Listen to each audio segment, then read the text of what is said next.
Astaghfirullahaladzim. Astaghfirullahaladzim. Astaghfirullahaladzim. Alladzi la ilaha illa huwal hayyul qayyum wa atubu ilaih. Assalamualaikum warahmatullahi ta'ala wabarakatuh.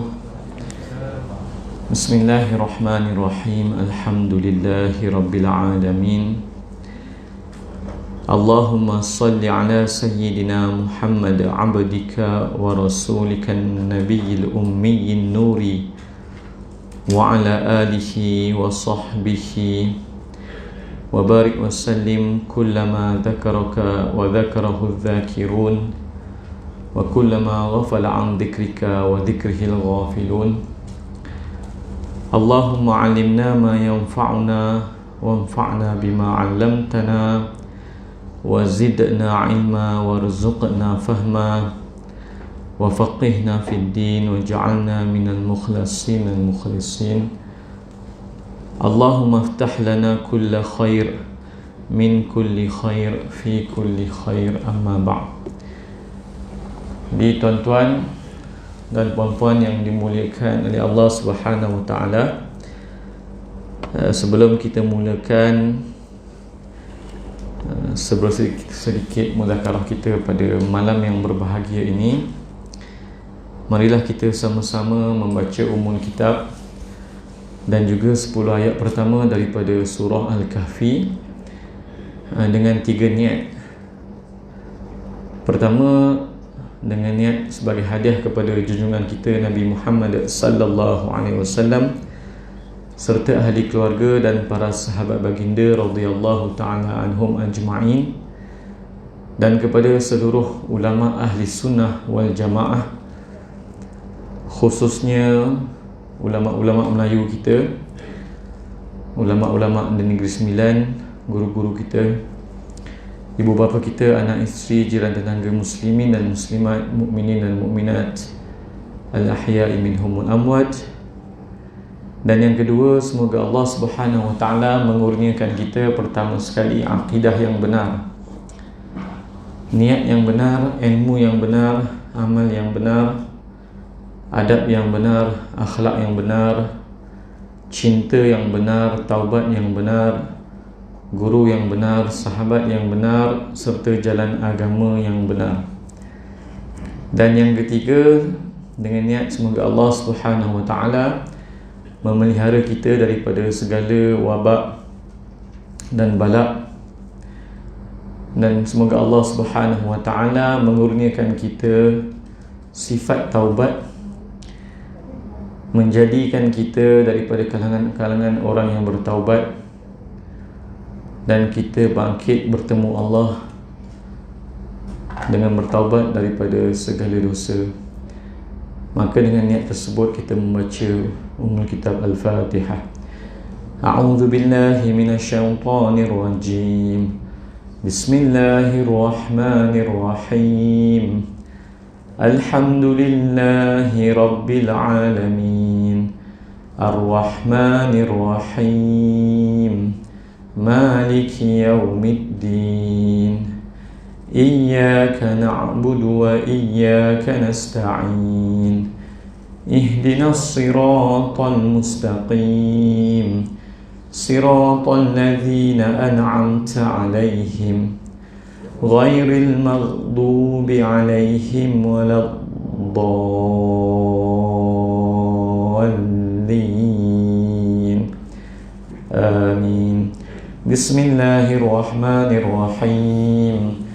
Alhamdulillahilladzi anzala ala 'abdihi al-kitaba wa lam yaj'al lahu 'iwaja qayyiman liyunzira ba'san shadidan min ladun wa yubashshiral mu'minina alladhina ya'maluna as-salihati anna lahum ajran hasana makithina fihi abada wa yunzira alladhina qalu ittakhadha Allahu walada ma lahum bihi min ilmin wala li abaihim كبرت كلمة تخرج من أفواههم إن يقولون إلا كذبا فلعلك باخع نفسك على آثارهم إن لم يؤمنوا بهذا الحديث أسفا إنا جعلنا ما على الأرض زينة لها لنبلوهم أيهم أحسن عملا وإنا لجاعلون ما عليها صعيدا جرزا أم حسبت أن أصحاب الكهف والرقيم كانوا من آياتنا عجبا إذ أوى الفتية إلى الكهف فقالوا ربنا آتنا من لدنك رحمة وهيئ لنا من أمرنا رشدا صدق الله.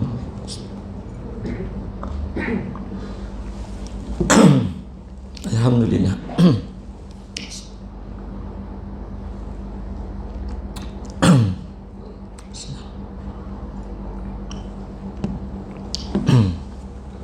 Alhamdulillah. Minta maaf tuan-tuan dan puan-puan atas suara yang kurang elok. Rasanya baru sekejap tadi minum air manis sikit. Minum air power root on the way.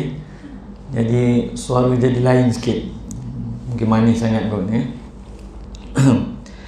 Baik tuan-tuan dan puan-puan yang dimuliakan oleh Allah Subhanahu Wa Taala.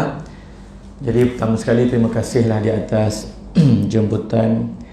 Yang pertama sekali saya hadir di Taman Bandar Seremban Selatan ni, dan Alhamdulillah tajuk yang dicadangkan sama-sama kita untuk kita menilai diri kita adalah berkenaan dengan taubat ya.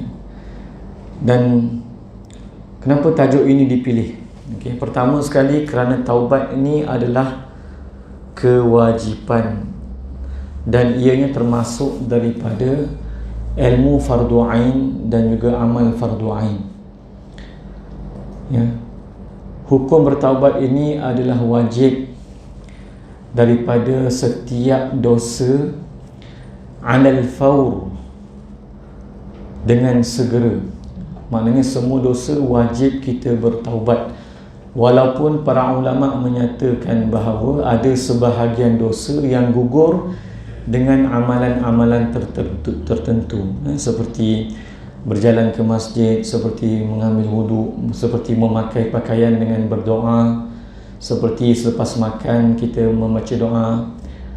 Itu semua perkara-perkara yang disebut dalam hadis menghapuskan dosa, dan ada riwayat menyebut ghufira lahu ma taqaddama min dhanbi, diampunkan baginya dosa-dosanya yang terdahulu. Jadi dosa ni tuan-tuan yang dimuliakan oleh Allah Subhanahu Wa Taala, semuanya wajib kita bertaubat. Yang paling kita risau sekali adalah apabila ada dosa yang kita mati di atasnya dengannya dan kita bertemu dengan Allah Subhanahu Wa Taala tanpa kita bertaubat. Sedangkan taubat ni fardu ain. Sembahyang sunat ba'diyah itu sunat. Sembahyang sunat qabliyah itu sunat. Puasa Isnin dan Khamis itu sunat ya. Bahkan bersedekah itu sunat. Tetapi apabila kita tidak mengambil berat tentang ilmu fardu ain, khususnya ilmu tasawuf, ilmu fardu ain ni ada khilaf lah. Ada ulama kata 3, ada ulama kata 4 ya, akidah, fiqh dan tasawuf. Sebahagian ulama kata tajwid. Ada sebahagian ulama masukkan tajwid itu di bawah fiqh ya. Jadi ilmu fardu ain, akidah, fiqh, tasawuf dan tajwid ini memang kita tak boleh abaikan dan sentiasa kita kena pelajari. Dan apabila kita membicarakan tentang ilmu tasawuf, kadang-kadang kita terlupa ya, bahawa dalam fardu ilmu tasawuf ini juga ada fardu ainnya. Iaitu pertama sekali kata guru saya, fardu ain di dalam ilmu tasawuf ini adalah mempelajari tentang 7 anggota badan. kita kena tahu tentang dosa 7 anggota badan dan maksiat 7 anggota badan. Bahkan para ulama mengatakan bahawa pintu neraka itu 7. Kerana apa? Kerana pintu maksiat pada diri manusia yang zahir itu ada 7, iaitu mata, telinga, mulut, tangan, kaki, perut dan kemaluan. Jadi ini 7 anggota yang dalam ilmu tasawuf menjadi asas. Kalau kita tengok dalam ilmu tasawuf, perkara pertama yang ditekankan adalah ilmu yang bermanfaat. Jadi dalam kita memilih ataupun mempelajari ilmu yang begitu banyak sekali ini, dalam banyak-banyak ilmu yang kita belajar, apakah ilmu yang bermanfaat? Maka yang ditekankan ilmu yang bermanfaat itu yang menambah rasa takut kita pada Allah Subhanahu wa ta'ala, yang menambah rasa cinta kita kepada hari akhirat, yang dapat menghiaskan diri kita dengan sifat-sifat yang baik, yang dapat menghilangkan sifat-sifat buruk daripada diri kita. Bahkan kata guru saya, antara tanda ilmu bermanfaat itu ketika kamu nak melakukan maksiat, maka ilmu itu tiba-tiba dihadirkan oleh Allah Subhanahu wa ta'ala dan ia menjadi penghalang kamu daripada melakukan maksiat. Contohnya bila kamu nak melakukan maksiat, tiba-tiba kamu teringat guru kamu kata segala amalan umat Rasulullah sallallahu alaihi wasallam akan dibentangkan kepada Rasulullah sallallahu alaihi wasallam. Jadi bila kamu nak lakukan maksiat, teringat, aku punya maksiat ni akan dibentangkan kepada Rasulullah sallallahu alaihi wasallam. Jadi tak sanggup nak dibentangkan perbuatan maksiat itu di hadapan Rasulullah, maka kita pun tarik diri daripada maksiat. Maka itu juga di antara ilmu-ilmu yang bermanfaat.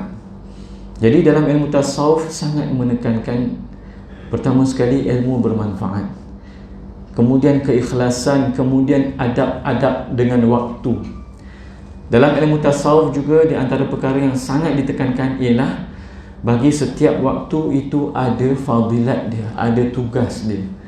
Macam antara maghrib dengan isyak ni adalah waktu di mana pintu langit terbuka. Dalam Sunan Ibnu Majah radhiyallahu anhu, dalam Sunan Ibnu Majah yang diriwayatkan bahawa Rasulullah sallallahu alaihi wasallam pernah satu ketika selepas main maghrib, kemudian para sahabat ada yang balik, ada yang tinggal. Kemudian Rasulullah sallallahu alaihi wasallam bersegera balik semula ke masjid dan Rasulullah kata, terimalah berita gembira, Allah ada pintu langit yang sedang dibuka dan Allah Subhanahu wa ta'ala sedang berbangga-bangga. Allah Subhanahu wa ta'ala sedang berbangga-bangga. Yang ini ulama kata maksud berbangga-bangga itu ialah menzahirkan keridhaannya di hadapan para malaikat, dan Allah berkata, lihatlah kepada para hamba-Ku setelah mereka melakukan satu solat fardu, mereka menunggu untuk melakukan solat fardu yang lain. Jadi ini antara waktu maghrib dengan isyak. Di sisi empat mazhab, semuanya imam-imam empat mazhab kata sunat beribadat di antara maghrib dengan isyak. Bahkan dalam mazhab Syafi'i sunat muakkad. Sunat muakkad kita berada di tempat ibadat, melakukan ibadat di antara maghrib dengan isyak, dan Allah Subhanahu wa ta'ala pilih kita untuk berada di tempat yang mulia ini. Moga-moga majlis ini Allah Subhanahu wa ta'ala jadikan majlis yang bermanfaat. Jadi tuan-tuan, di antara ilmu tasawuf yang sangat ditekankan ialah kita mengetahui tugas kita daripada bangun tidur sampai nak tidur. Mungkin kita tak belajar ini dalam bab fiqh dan juga tak belajar ini dalam bab aqidah, tapi dalam bab tasawuf kita akan belajar. Kalau kita buka contohnya dalam kitab Bidayatul Hidayah oleh Imam Ghazali, di antara asas-asas ilmu tasawuf adalah kita menjaga wirid ataupun menjaga adab harian kita. Ini juga disebut dalam kitab Ihya Ulumuddin dan juga Risalah Qushairiyah Imam dalam kitab Qutul Qulub. Dalam kitab Qutul Qulub, oleh Imam Abu Talib Al-Makki. Jadi antara ilmu tasawuf ni juga kita kena tahu bangun tidur apa nak buat. Kalau guru-guru kita anjurkan kepada kita bangun-bangun pagi kita baca doa. Doa ada banyak. Yang biasa kita baca, alhamdulillahilladzi ahyana ba'da ma amatana wa ilaihin nusyur.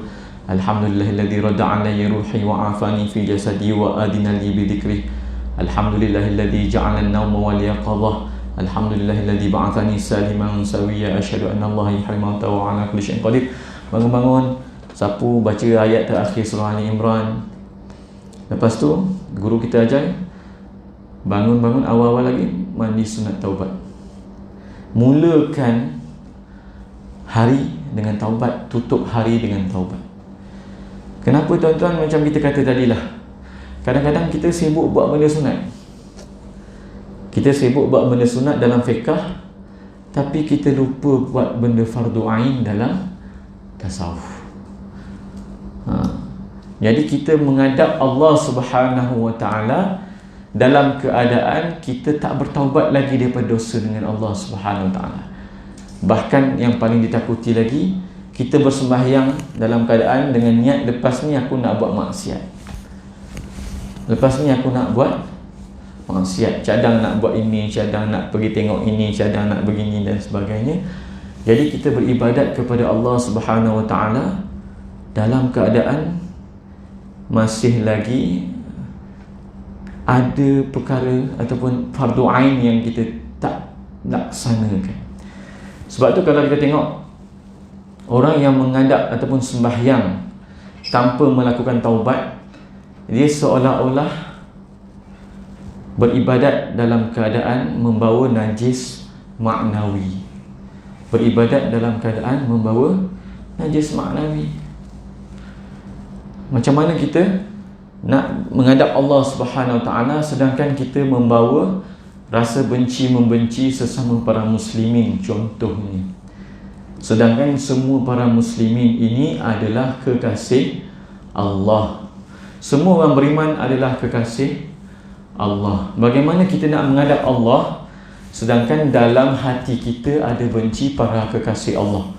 Walau seburuk mana, sebesar mana pun dosa seorang beriman, dia tetap kekasih Allah. Kalau kita belajar dalam akidah Tahawiyah, Imam Abu Ja'far At-Tahawi menyebut dan semua orang beriman itu wali daripada wali-wali Allah.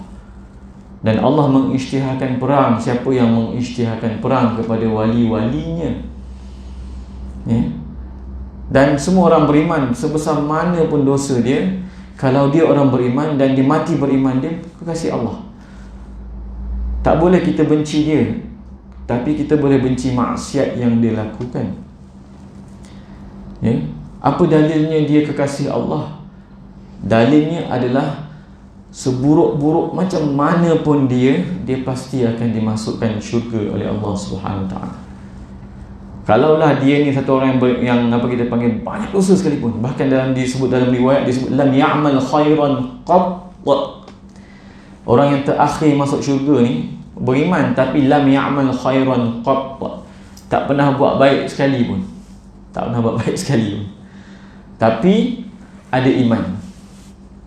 Apa yang akan berlaku? Dia akan dikeluarkan daripada api neraka. Api neraka untuk orang beriman ni hanyalah neraka Jahannam. Neraka Jahannam ni neraka yang paling atas sekali. Neraka yang paling atas sekali. Kemudian ada banyak lagi neraka-neraka Hawiyah dan seterusnya. Hawiyah itu semua neraka-neraka untuk orang kafir dan orang munafik. Orang beriman kalau dia masuk neraka, hanya masuk neraka Jahannam. Sebab tu nanti dekat akhirat, kalau dekat syurga nanti ada golongan yang dipanggil Jahannamiyun. Dekat syurga nanti ada golongan Jahannamiyun. Hadis sahih, ya. Kenapa? Kerana mereka ni bekas ahli neraka Jahannam. Ahli neraka Jahannam ni adalah neraka untuk orang beriman, ya. Jadi dia akan dikeluarkan daripada api neraka dan Allah suruh dia minta dia dibawa ke Nahrul Hayah, sungai kehidupan, lalu daging dia tumbuh semula. Kemudian akhirnya bila nak masuk syurga, Allah beritahu, mintalah apa yang kamu nak minta. Dia minta, Allah kata minta lagi. Kemudian Allah SWT beritahu, apa yang kamu minta ni aku bagi 10 kali ganda.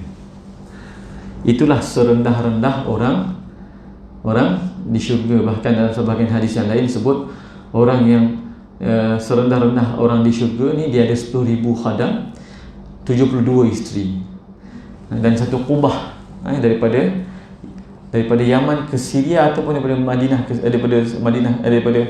daripada Yaman ke Syria ataupun daripada Madinah atau Mekah ke Syria, saya lupalah. Dia akan ada kubah yang besar juga. Maknanya apa? Maknanya orang beriman ni kekasih Allah. Teruk macam mana pun takkan kekal dalam api neraka. Allah akan bagi dia nikmat yang abadi atas iman dia itu, walaupun serendah-rendah, seringan-ringan iman. Kekasih Allah, Allah akan bagi dia syurga. Tapi kalau kita tak faham tentang ini, maka kita beribadat dalam keadaan kita masih lagi bergelumang rasa benci terhadap para kekasih Allah Subhanahu wa ta'ala. Kerana apa, tuan-tuan? Kerana kita tak faham itu adalah maksiat. Antara maksiat yang kita juga ditanya pada seorang ulama, kalau saya nak bertaubat, apakah dosa pertama yang saya perlu taubat? Maka kata ulama tersebut, dosa pertama yang kamu perlu bertaubat ialah kamu cuai mempelajari ilmu fardu ain. Jadi kita takut-takut apabila kita tak mempelajari tentang dosa dan kita tak mempelajari tentang ilmu tasawuf, yang mana pintunya adalah taubat. Sebab tu kalau kita tengok dalam mana-mana wirid memang dimulakan dengan istighfar dan minta taubat. Dan Rasulullah SAW sendiri bertaubat dan beristighfar dalam sebahagian riwayat 70 kali sehari, dalam sebahagian riwayat 100 kali sehari sekurang-kurangnya. Jadi apabila kita tahu bahawa taubat ini salah satu jalan untuk kita menuju pada Allah, maka hendaklah kita ada wirid taubat. Hendaklah kita ada wirid taubat. Jadi macam mana kita nak apa kita panggil, nak masuk ke dalam waktu pagi dengan bertaubat, masuk waktu malam dengan bertaubat, agar apa? Jangan sampai mati dalam keadaan tak bertaubat. Kalau kita mati dalam keadaan bertaubat di atas segala dosa, insya-Allah semua dosa itu boleh diampunkan oleh Allah Subhanahu wa ta'ala. Takut-takut ada lagi maksiat yang kita masih lagi belum bertaubat. Jadi tuan-tuan yang dimuliakan oleh Allah Subhanahu wa ta'ala, di antara taubat yang penting juga adalah taubat sesama manusia. Allahu Akbar. Dosa sesama manusia, dosa dengan Allah Subhanahu wa ta'ala. Jadi kalau kita belajar ilmu tasawuf, taubat ini adalah gunung yang kedua, ataupun kita panggil aqabah yang kedua. Jadi kalau dalam ilmu tasawuf tu, kata guru saya Baba Aziz Al-Fatani, ada 4 asas. Pertama macam kita sebut tadi, 7 anggota zahir. Kemudian kita kena tahu 20 sifat, 20 sifat mazmum, 10 sifat mazmumah dan 10 sifat mahmudah. Kemudian kita kena tahu 7 aqabah yang Imam Ghazali sebut dalam kitab Minhajul Abidin. Ada aqabah ilmu, ada aqabah taubat, ada aqabah awaiq, ada aqabah awarid, ada aqabah bawa'if, ada aqabah qawadih, dan ada aqabatul hamdi wa syukur. Ada 7 peringkat gunung yang perlu kita lalui. Kalau kita tak faham, ditakuti kita tak tahu itu adalah maksiat. Kita tak tahu perjalanan menuju Allah ni adalah perjalanan hati. Sepatutnya kita apabila makin kita beribadat, makin kita banyak berzikir, kesannya adalah bukan kita makin sombong, bukan kita makin memandang rendah kepada orang-orang yang tak pergi surau. Ni tak ada. Ni haji ni panggil kita tahlil, tak payah pergilah, dia bukan orang surau. Dah, kita dah rasa kita ni orang surau, lagi baik daripada orang yang tak ke surau. Jadi apa yang berlaku? Ibadat kita ini sebenarnya menambah penyakit dalam diri kita. Itu masalah. Sedangkan cabaran ibadat tu ada 3. Cabaran sebelum ibadat, cabaran semasa ibadat, cabaran selepas ibadat. Cabaran sebelum ibadat jelaslah nak buat ibadatnya, ilmu nak melakukan ibadatnya. Sebab kalau kita melakukan sesuatu ibadat tanpa ilmu, dikira tak beribadat. Satu orang pernah datang ke masjid Rasulullah sallallahu alaihi wasallam, lalu bersembahyang di hadapan Rasulullah sallallahu alaihi wasallam. Dia tak menyempurnakan rukun dia. Kadang-kadang saya sedih juga tuan. Saya kadang-kadang segeram tengok, geram tengok macam mana kalau orang sujud kaki masih lagi tak sentuh. Dia punya perut ibu jari kaki tu tak sentuh tempat sujud, tempat lantai sujud tu, lantai tanah tu. Saya kadang geram nak ambil kaki tu, nak apa? Nak bukan nak cepak lah, nak tolong. Kesian orang sembahyang macam ni 40 tahun, 50 tahun. Sayyidina Huzaifah pernah tengok orang sembahyang macam ni, tak sempurna rukuk, tak sempurna sujud. Sayyidina Huzaifah kata lau mutta ala hadha la mutta ala ghairi fitrah. Kalau kamu mati dalam keadaan solat kamu punya kualiti macam ni, kamu tak mati atas Islam yang sempurna. Sebab apa? Sebab solat kamu selama 40 tahun. Riwayat tersebut 60 tahun. Sebab tu ada perbahasan, saya tak nak bahas ini bab riwayat. Tapi kalau sembahyang macam tu pun, kata Sayyidina Huzaifah, 40 tahun, 60 tahun sembahyang macam tu pun, kalau mati tak sempurna Islam tu, mati di atas ala ghairil fitrah, kata Sayyidina Huzaifah radhiyallahu ta'ala anhu. Sebab sembahyangnya ikut suka dia, bukan ikut sah batal syariat, ikut suka dia. Jadi satu ketika orang datang masuk ke dalam surau, ni cabaran sebelum solat, sebelum ibadat. Bila masuk ke surau, masuk ke Masjid Nabawi dan sembahyang, hadis sahih. Lepas sembahyang Rasulullah panggil dia, Rasulullah kata irji' fa salli fa innaka lam tusalli. Patah balik dulu. Kamu tak sembahyang lagi sekali. Dia dah sembahyang depan Rasulullah. Tapi Rasulullah kata fa innaka lam tusalli, tak, patah balik. Kamu tak sembahyang lagi. Dia pun pergi balik sembahyang. Masih lagi sembahyang dengan tidak menyempurnakan rukun sembahyang. Rasulullah panggil lagi, Rasulullah kata irji' fa salli fa innaka lam tusalli. Patah balik sembahyang, kamu tak sembahyang lagi. Dia pun sembahyang kali ketiga, pun masih lagi tak menyempurnakan rukun solat dia. Maka Rasulullah kata irji' fa salli fa innaka lam tusalli. Sembahyang lagi, patah balik, kamu tak sembahyang lagi. Jadi berdasarkan hadis ini, ulama kata siapa yang melakukan ibadat tanpa mengetahui syarat sah rukun, maka tak seumpama tak beribadat, seumpama tak beribadat. Jadi kemudian lepas tu barulah dia kata, ya Rasulullah, ajarlah aku sembahyang. Tadi itu ada cabaran sebelum ibadat, semasa ibadat, tapi ada cabaran selepas ibadat.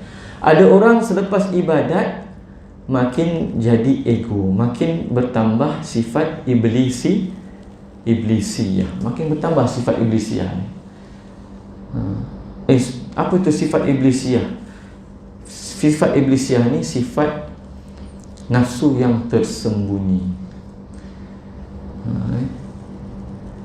Nafsu, syaitan, iblis, Ya'juj Ma'juj, Dajjal, ini semua fitnahnya berbeza-beza.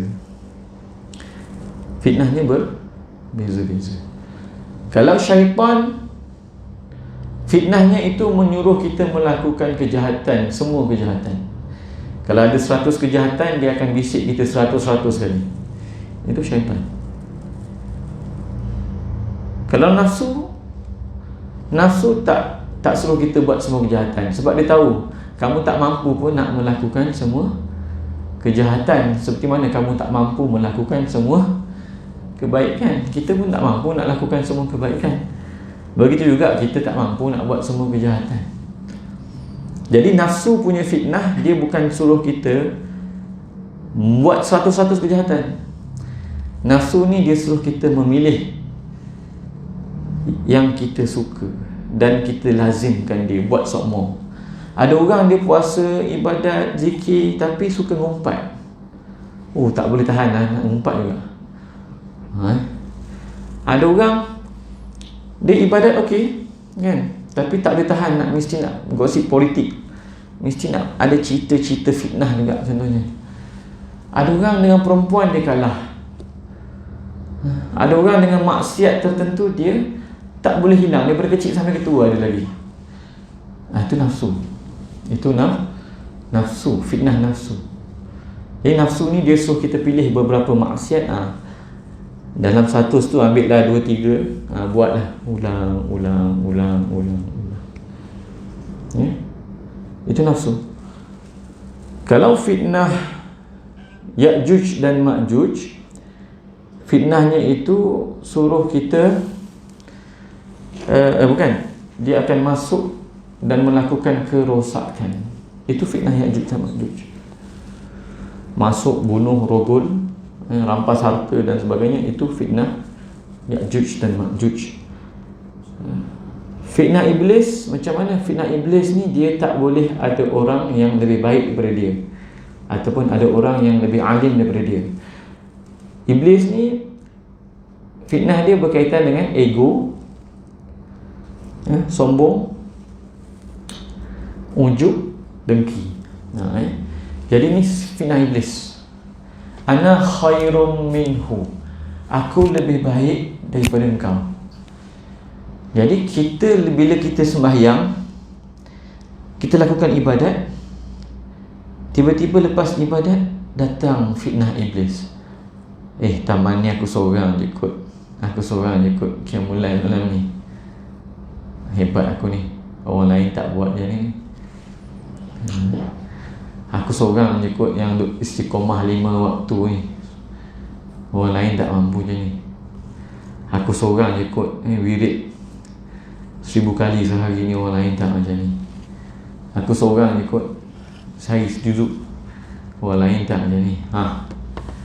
Jadi itu adalah fitnah yang akan datang selepas beribadat. Jadi orang yang tidak belajar ilmu tasawuf dan tidak sedar bahawa ini adalah maksiat hati yang sangat besar. Sebab orang yang ada sifat iblisiah ni, Rasulullah kata takkan masuk syurga pada kemasukan pertama, takkan masuk syurga.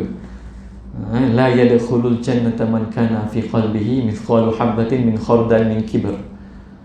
Tak akan masuk syurga. Ulama kata apa? Pada kemasukan pertama. Sebab ada orang masuk syurga pada kemasukan pertama, ada orang masuk syurga pada kemasukan kedua. Jadi ulama kata kemungkinan yang dimaksudkan dengan tak masuk syurga ni, tak masuk syurga kemasukan pertama, maknanya memang kena masuk neraka dulu. Ataupun dia tak masuk syurga selama-lamanya kalau dia menghalalkan sifat itu, sifat ego itu. Sebab yang berhak membesarkan diri hanyalah Allah. Jadi bila kamu membesarkan diri kamu ataupun kita membesarkan diri kita, kita mengambil sifat ketuhanan, besar dosanya. Sebab tu walaupun ada sebesar biji sawi, seberat biji sawi dalam hati daripada sifat kibir, tak masuk syurga pada kemasukan pertama. Beratnya sifat iblisiah ni, berat. Jadi yang kita takut kalau kita tak sentiasa bertaubat dan tidak menilik-nilik maksiat yang ada dalam hati kita ini, terutama maksiat-maksiat yang tersembunyi. Maksiat zahir boleh kenal, ramai orang boleh kenal, tapi maksiat yang tersembunyi susah nak kenal.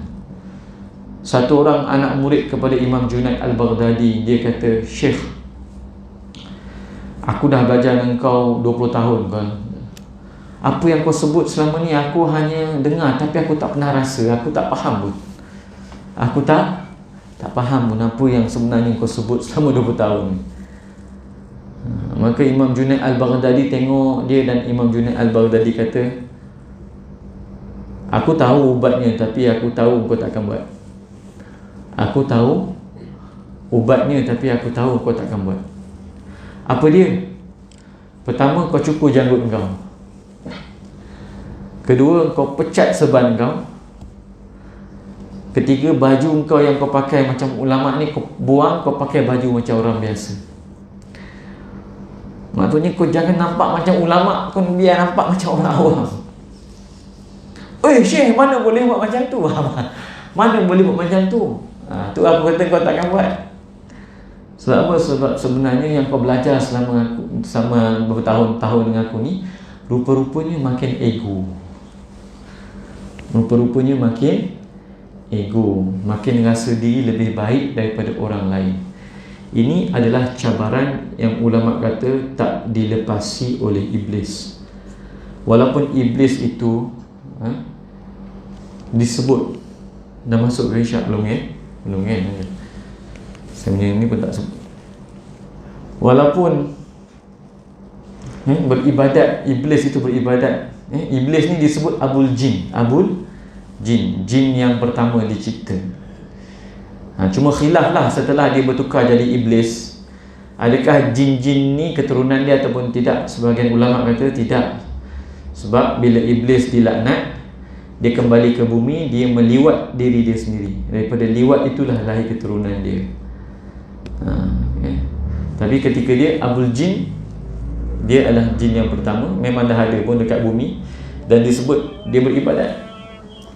Setelah beribadat di bumi, dia beribadat di langit. Maka dia diangkat menjadi ketua para malaikat. Tapi rupa-rupanya dia ada penyakit yang tak boleh dia tak sedar, yang kita kata penyakit iblisiah. Ibadat di langit, ibadat di bumi, diangkat jadi ketua para malaikat, diminta doa oleh para malaikat dan sebagainya. Akhirnya dia berubah menjadi makhluk yang paling hina dan buruk sekali. Kerana apa? Penyakit iblisiah, penyakit dengki pada Nabi Adam, penyakit ujub, rasa diri lebih baik, penyakit kibir, ego. Dia tak nak melaksanakan perintah Allah. Bahkan dalam riwayat, apabila Nabi Musa AS, zaman Nabi Musa, iblis pernah berjumpa dengan Nabi Musa AS, tapi nak bertaubat pada Allah. Diriwayatkan Nabi Musa kata Allah sujud pada kubur Nabi Adam. Hidupnya pun aku tak sujud lagi kan, mati. Penyakit iblis dia.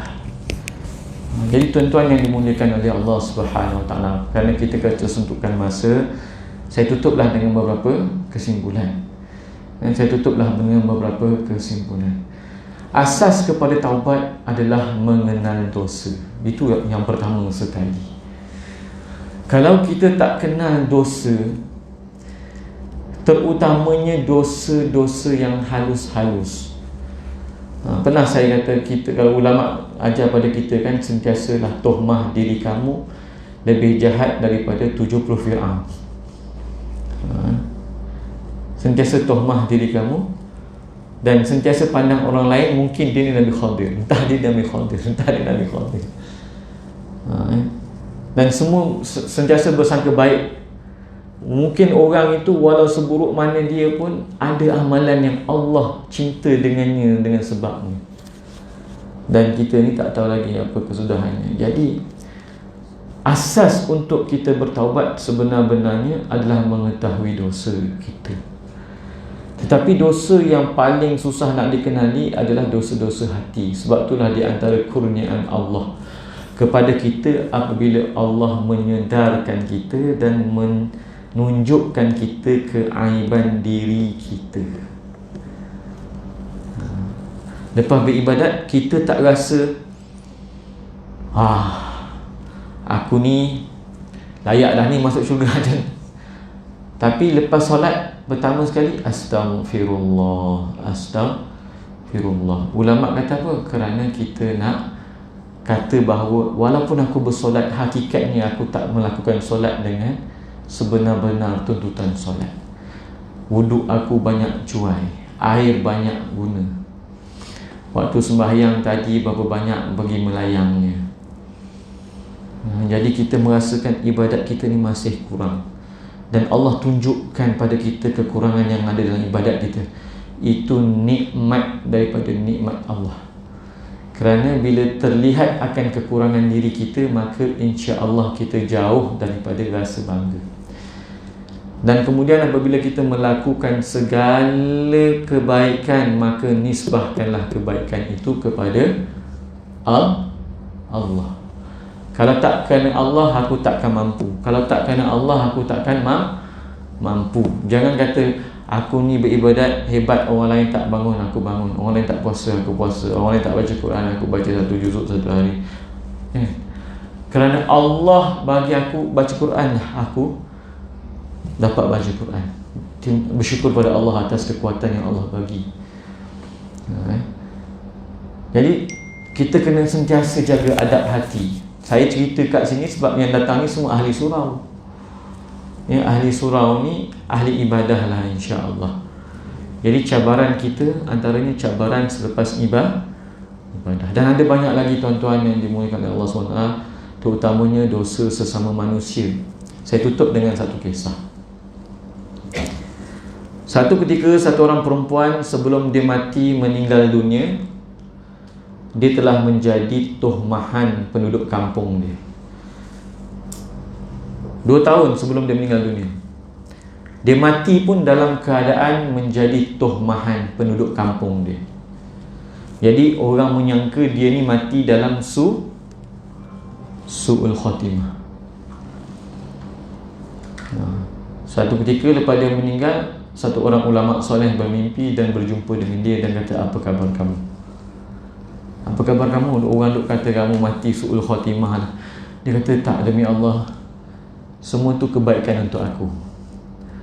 Rupa-rupanya aku telah menjadi bahan tohmahan orang kampung aku, maka seluruh pahala-pahala amalan mereka mengalir pada aku. Rupanya Allah nak bagi dia pahala amalan orang lain yang beribadah. Orang yang lain yang beribadah penat-penat tu, rupa-rupanya ibadah dia itu perlu menjadi bayaran bagi dosa umpatan yang dilakukan pada perempuan tersebut. Kan Rasulullah kata, siapa muflis di kalangan umatku? Para sahabat kata, orang muflis ni orang yang tak ada barang, tak ada dirham. Rasulullah kata, tak, al-muflisu min ummati man ya'ti yawmal qiyamah bisalatin wa siyamin wa zakah. Orang muflis daripada kalangan umatku bukan orang macam tu. Yang muflis nanti ke akhirat, dia datang solat pahala banyak, puasa banyak, zakat banyak, ibadat banyak. Wa ya'ti wa qad syatama hadha wa qadhafa hadha wa akala mana hadha wa safaka dama hadha wa darba hadha. Tapi dia datang banyak dosa dengan manusia. Dia tuduh orang ni, dia caci orang ni, dia makan harta orang ini, dia pukul orang ni, dia tumpahkan darah orang ni. Jadi dia walaupun dengan Allah ataupun ibadat dia dengan Allah banyak, tapi dosa dia sesama manusia tak jaga. Ni orang muflis. Orang yang ambil agama tak sempurna. Dia hanya fikir agama tu dia atas tikar sembahyang. Bila melibatkan dengan orang lain, itu tak ada kaitan dengan agama. Sedap sahaja dia mengumpat, mencaci, menggosip dan sebagainya. Fayu'ta hadza min hasanatihi wa hadza min hasanatihi. Pahala dia yang banyak tu nanti dia kena bagi kat orang yang dia umpat, orang yang dia kutuk, kena bagi. Fa idza faniyat hasanatuhu, bila dia dah habis pahala dia, ukhidat min khatayahum, kena ambil pula dosa orang lain. Faturihat alaihi thumma turiha finnar, lalu dosa-dosa itu dicampakkan ke atas dia dan dia dicampakkan ke api neraka. Kalau orang yang jaga ibadat tapi tak jaga dosa, khususnya dosa sesama manusia, ditakuti muflis. Orang muflis, ibadat cantik, pergi haji, pergi umrah, sedekah pagi, sedekah subuh, sedekah maghrib, sedekah semua sedekah, tapi tak jaga dosa, khususnya dosa dengan manusia, orang ni orang muflis. Jadi kita kalau tak ada ibadat, tak kenal dosa, tak kenal aib diri kita, maka ditakuti kita beribadat tapi hakikatnya pahalanya sampai pada orang lain. Jadi moga-moga Allah Subhanahu Wa Taala tunjukkan pertama sekali keaiban diri kita, kekurangan diri kita, maksiat hati kita, supaya bila kita sedar perkara ni, maka kita akan mula memperbaiki dan bertaubat. Kalau tak sedar dosa ni, so sampai bila lah tak taubat, kita doa sikit dan tuan. A'udzubillahi minasyaitonir rajim. Bismillahirrahmanirrahim. Alhamdulillahirabbil alamin. Allahumma shalli wa sallim ala sayyidina Muhammad wa ala alihi wa sahbihi ajma'in. Ya Allah, hidupkanlah kami di atas agama Rasulullah sallallahu alaihi wasallam, di atas sunnah Rasulullah sallallahu alaihi wasallam. Wafatkanlah kami di atas akidah baginda Rasulullah sallallahu alaihi wasallam. Bangkitkanlah kami di akhirat nanti di bawah panji baginda, berhak mendapat syafaat baginda serta diberi minum dari telaga baginda sallallahu alaihi wasallam. Dan ya Allah, sesungguhnya dosa-dosa kami terhadap makhluk-makhluk-Mu, maka Engkau-lah ya Allah kami mohon agar Engkau-lah yang membalasnya, ataupun Engkau-lah yang memberi balas bagi mereka tanpa merugikan kami ya Allah. Sesungguhnya Engkau Maha Pengampun, Maha memberi kemaafan ya Allah. Jangan Engkau jadikan kami daripada kalangan orang muflis ya Allah. Tunjukkanlah kepada kami keaiban kami dan berilah kami taufik untuk membaiki keaiban-keaiban kami. Ya Allah, moga kami datang kepadamu dengan hati yang sejahtera daripada penyakit-penyakit hati ya Allah. Rabbana atina min ladunka rahmah wa hayyi lana min amrina rashada. Rabbana atina fid dunya hasanah wa fil akhirati hasanah wa qina adzabannar. Sallallahu ala sayyidina Muhammad wa ala alihi wa sahbihi wasallam. Subhana rabbika rabbil izzati amma yasifun wa salamun ala al mursalin walhamdulillahi rabbil alamin. Taqabbalallahu minna wa minkum.